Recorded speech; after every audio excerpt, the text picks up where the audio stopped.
Deus. Resposta dos Espíritos. Deus é a inteligência suprema, causa primeira de todas as coisas. Questão número 2. O que se deve entender por infinito? Resposta. O que não tem começo nem fim. O desconhecido. Tudo que é desconhecido é infinito. Questão 3. Poder-se-ia dizer que Deus é o infinito? Resposta. Definição incompleta. Pobreza da linguagem dos homens. Insuficiente para definir o que está acima da sua inteligência. Agora um comentário de Kardec. Deus é infinito em suas perfeições. Mas o infinito é uma abstração. Dizer que Deus é o infinito é tomar o atributo de uma coisa pela própria coisa. É definir uma coisa que não é conhecida por outra que também não é.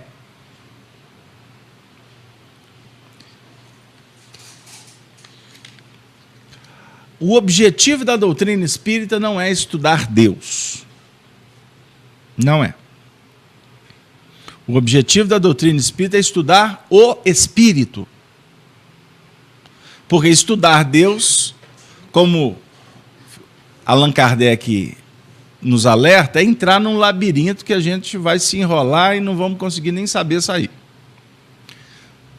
Porque nos falta elementos, nos falta recurso para estudar o Criador.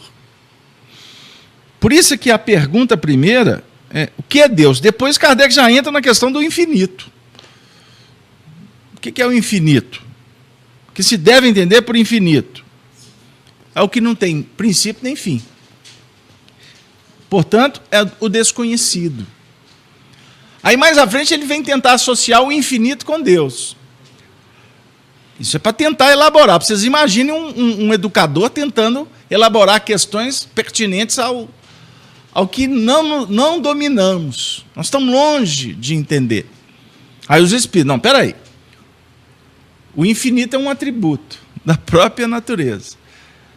Associar o atributo com a causa é uma mistura que não vai ter tanto, não vai auxiliar. Agora é interessante, eu gostaria de historicamente trazer um depoimento que veio do mundo espiritual. Afirmam os estudiosos do além que Allan Kardec estava com as questões do Livro dos Espíritos todas dispostas, não é? E ele estava no processo de organização dessas perguntas e, portanto, respostas. E ele estava matutando por onde que ele iria começar o Livro dos Espíritos. Pra vocês verem o que passa na cabeça de quem está elaborando um trabalho de tanta envergadura. Eu vou começar por qual assunto? Afirma Humberto de Campos, o espírito, através de Chico Xavier, que ele indagava, buscava em prece auxílio, até que teve um momento que ele estava olhando pelo vitral da janela do seu apartamento, na cidade, na época ele morava em Paris, e ele começou a observar as pessoas caminhando pelas ruas. Começou a ver andarilhos, necessitados, outros que caminhavam a passos largos. E ali ele começou a refletir quanto ao sofrimento do mundo. O sofrimento que campeia no mundo. As pessoas deserdadas, as pessoas abandonadas. Então, naquele momento, ele teve um insight. que aquela doutrina que ele estava organizando era uma doutrina extremamente consoladora. Então ela teria que se iniciar com o próprio Pai, Criador de todas as coisas.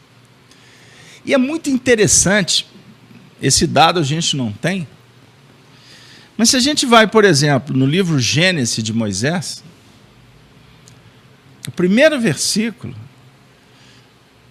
trata da criação, do Criador e do próprio Espírito, da própria natureza.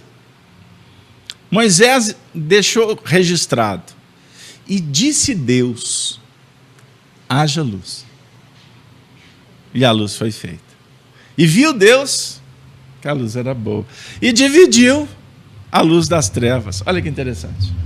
E ali foi todo um processo. O movimento do Espírito em procurar o divino é inato do ser. Inato. A fé, ela não é passada de geração para geração. A religião é. Os ensinamentos são. Mas a parte espiritual é a essência de cada um de nós. Por isso é que, com o passar do tempo, a ideia filosófica ou doutrinária, como queira, de Deus foi se desenvolvendo à medida em que o homem foi crescendo. Então, o homem primitivo tinha em Deus a própria força da natureza. Ou seja, simbolicamente, nos primeiros rudimentos, a fé ela é desenvolvida sobre o impacto do medo. Medo. À medida em que o espírito vai crescendo, ela vai se transformar em fidelidade, em respeito. Não medo, respeito.